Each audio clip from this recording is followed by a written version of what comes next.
Mercredi, s'est ouverte au Japon la 7e conférence internationale de Tokyo sur le développement de l'Afrique, TICAD.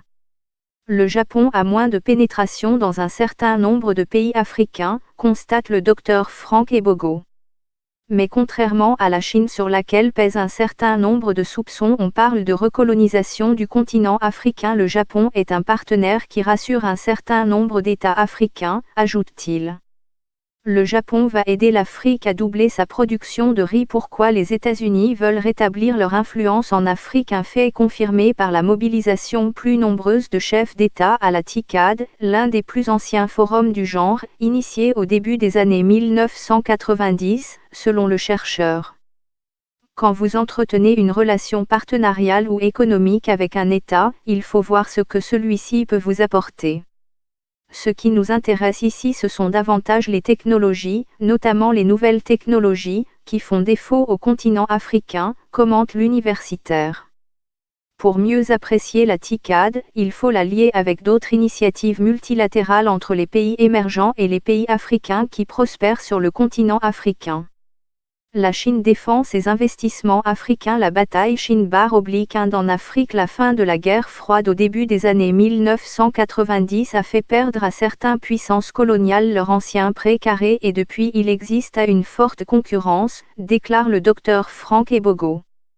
Selon lui, la coopération Nord-Sud qui a longtemps dominé les relations internationales a été remplacée par la coopération Sud-Sud. L'Afrique a des ressources, l'Afrique a des potentialités, c'est un jeune continent, qui attire bon nombre d'investisseurs japonais, chinois, turcs etc. Ce qui peut expliquer la vitalité économique africaine, conclut-il.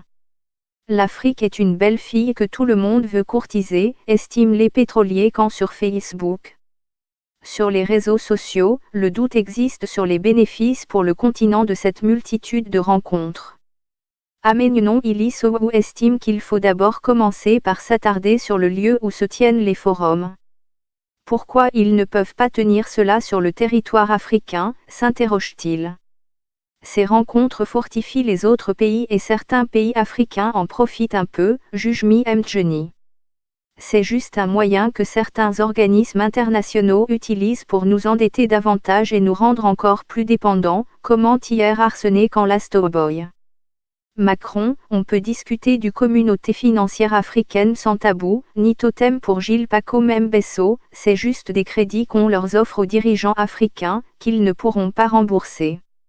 Depuis quand il y a une entente bilatérale entre un loup et un mouton? Depuis quand un pays aide un autre à le dépasser? Toutes ces rencontres, c'est comment développer leurs affaires sur le continent africain. Personne ne viendra développer les pays africains à la place des dirigeants africains, que les Africains se débarrassent de ce faux rêve, écrit Koulibaly Lanciney.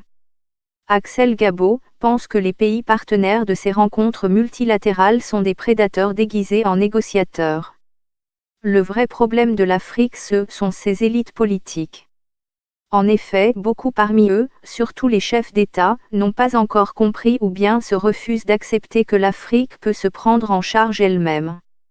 L'Afrique est le continent le plus riche au monde, sinon on n'allait pas assister à des sommets tels que France/Afrique, Chine/Afrique, Japon/Afrique, USA/Afrique, Inde/Afrique et bientôt Russie/Afrique. Quel est ce continent où les autres civilisations viennent puiser les richesses pour permettre à leur population de mieux vivre, analyse Teil.